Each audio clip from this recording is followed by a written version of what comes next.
So hi, my name is Dr. Christine Dollahan, and I had a rebirth experience. So the earliest memory I have is walking through this spiritual dimension. I can't explain it in any other way. It was sort of concrete, but it wasn't. So there was a lot of energy, a lot of color, and a lot of almost like clouds around me. The color was sort of bright. Like pink and very warm colors like pink, white, and it was very warm and it was very beautiful there. It was just so beautiful. I mean, I had not a care in the world. I felt at ease. And I remember seeing sort of buildings is what I could describe them in human terms in the background. And what I perceived was that those buildings were training buildings. Those were buildings that souls were kind of training and getting ready for their lifetime on planet Earth. And so they were making their plans for their lifetimes. They were, studying spiritual topics and they were getting ready. So it was almost like a boot camp or like a camp. And I had come from that, and I was what I can only describe as like walking down a path, but it wasn't a path in human terms, okay? It was more like, less concrete. And I was communicating with somebody next to me who was a spiritual mentor. That's how I can describe him. He was like a very highly evolved spiritual being right next to me, and he was floating next to me or walking next to me.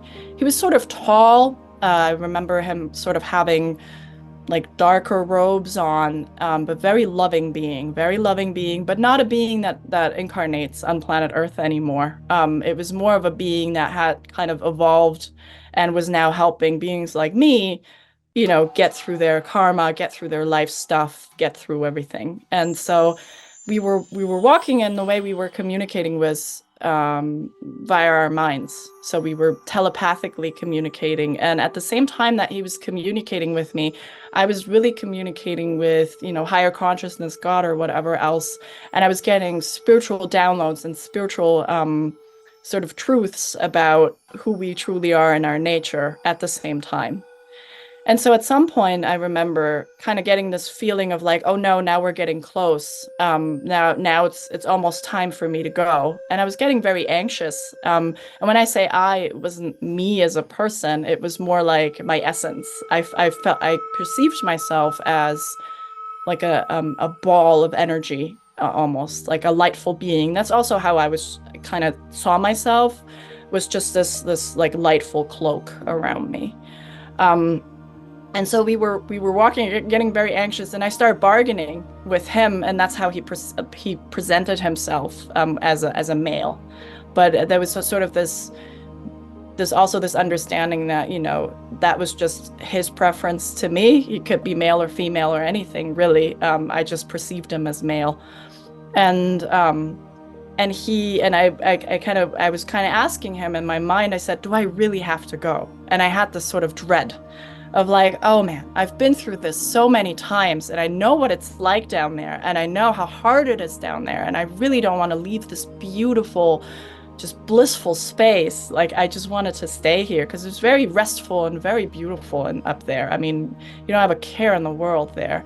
And he was like, well, we discussed this many times now. You need to go another time.